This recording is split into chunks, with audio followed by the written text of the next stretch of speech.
Thank you for coming to Matsumoto. My pleasure. Could you introduce yourself about what you do and where Yes. you came from? My name is William Lehman. I live in Seattle, Washington. I'm owner-operator of 3 bakeries and have been in business for almost 20 years with the opening of the first one. My business partner is my wife, and we manage about 110 employees with the bakery, and we are open 5 days a week. That's the same hours for all 3 locations. We're closed Mondays and Tuesdays after COVID. That COVID for me, I think in some ways was a blessing, having to force us to reel back a little bit instead of pushing so hard every day in terms of business. I think it's actually better sometimes if you can have a way to have yourself stop for a couple of days, reassess, clean, and get ready and deal with staff issues from that point. Great. So yeah. So I want to come back to that question too about going through that COVID and recovering.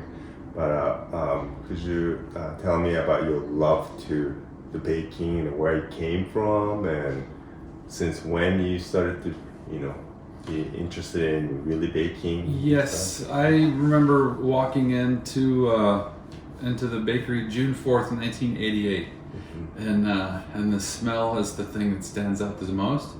Walking into a bakery. Yes. I did work in food. I worked in a barbecue place, and I had some other odd jobs in the food industry, but I knew I really liked it. But once I walked into the bakery and the smell hit me, it was like I came home. So ever since then, I think it was about, I don't know, I was really young, but being able to go to work that young and then do something that came so natural, it's like, okay. That's right. I didn't know that was going to be my path. I did it because it came easy and I liked it. Right. It wasn't till later I knew it actually had some potential to take me around the world. Right. That didn't come till later. Right. So So that's really happening right now, being in the middle of Japan. Yes. And I'd like to also ask about, myself being in a similar position, being a bakery owner. But what stands out about you is that you're so much into actual baking. Like you have the love of baking, not just breads, but also pastries and chocolates and gelato and all that. Like now you're really experimenting panettone, I think. yes. That, is a little bit different. That is one field, and then managing 110 people or more than 100 people, or, trying to put everything together is something a little bit different too. I don't know how you do this, because you went to a Coupe du Monde World Cup 2005 and you won the whole thing. Yes. And that is not a normal thing. But I just want to ask, with how do you balance the really baking and also having more than 100 people? Yeah. First and foremost, I feel that it's important to set an example for the employees. If they see me working very hard, okay, I'm working with the owner. Right. That's right. I'm doing something important. Wow, that's basic. So that's the biggest thing in production, and then teaching my chefs at each location the importance of attention to detail when it comes to the product quality and tasting as you're producing the product. I think is also a very important trait for a chef to have. So yes, to manage a lot of people, it's one thing, but it's another when you're right alongside them and you're in the trenches per se. You can see and feel what they see and feel. Right. And like, for example, I've worked for several people where they had a lot of equipment but they never fixed it. Okay. I don't want to be that guy. I want to be the one there with you. Oh, that's a problem. Let me call maintenance and we'll get that addressed by tomorrow. Right. and that's something that usually happens. Right. So that aspect of running a business, I feel is important. Is spending some time with everybody and working side by side and trying to keep team morale high. Right. I think as we can do some things together, it's very morale boosting. Right. Right. And for us, like sometimes you'll hear the production team down in the commissary. You'll hear "Vamos la equipo," and then the whole team screams "Vamos la equipo," let's go team. Just out of nowhere. Right. And you're like, okay, you got to be quiet. I'm in a meeting. Right. But it's about keeping people happy and motivated. Right. Wow.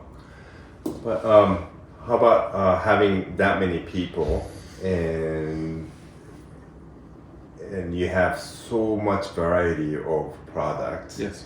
And you originally teach them, but some, you can't do the whole thing by yourself. No. Everything. But sometimes, your staff becomes better and much better.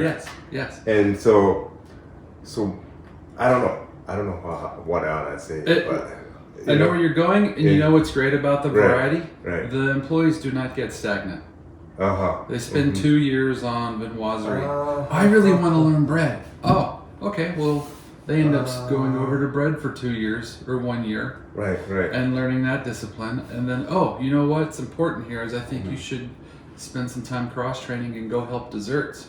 If somebody calls out sick, everybody's helping everybody else at the same time.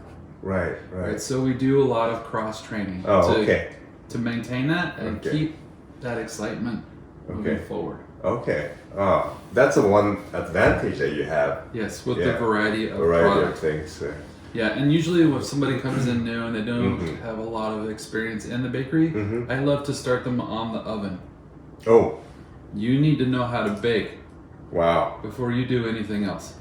Oh, so that's why I wanted to go, but the first thing you teach is the oven. Yes, and it also tells me about your commitment and where you want to go in this industry. If you're willing to get up at 2 o'clock in the morning and be to work by 3, that's a very good sign. You're already saying, I want to invest into this. Right. And myself. Wow. So those things do go hand in hand. And so from there, they'll move from baking station or assistant. It's usually assistant baking. Okay. You help get things in the morning, clean up, learn how to proof, learn how to bake, and then you move to being the baker. When the baker moves on to learning how to do bread or learning how to do viennoiserie or desserts, wherever the need may be. Okay. So it just sort of, once you get in and you get started, you have potential to move on. And then it is a bakery, but something a little bit different, or quite different with moving, learning, baking, but also pastries and cookies. Right? Yeah, I'm paying you to get an education. Oh. So that's nice. A lot of people will ask me, where should I go for school? And I'm like, don't go to school. Oh. Go work on the job where you can get multiple skill sets under your belt. And then go from there. And then you're not having to take on any unnecessary loans. Because the experience is the real teacher. Paying you to get education. Yeah. Wow. We do. We help a lot of people. Right.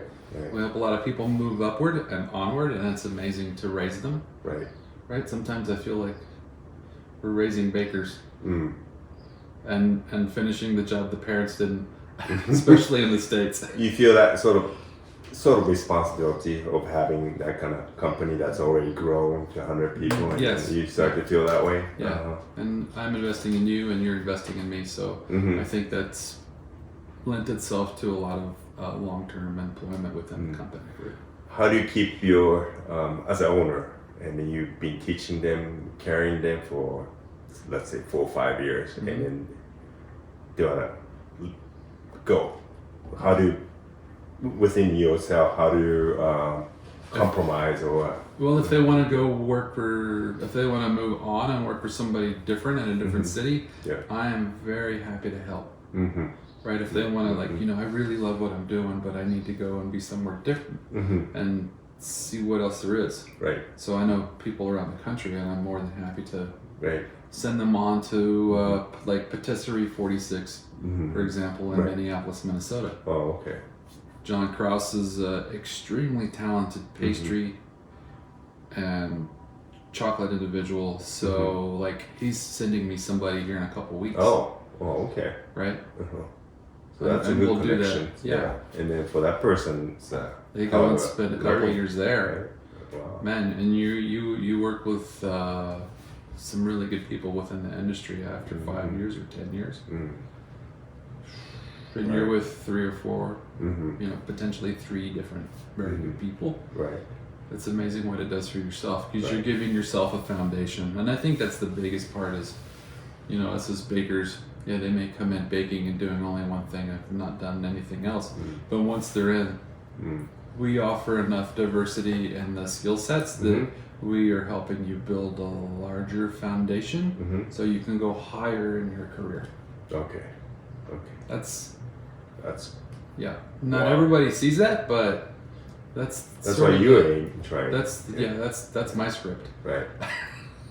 Right, get a really good foundation. Right.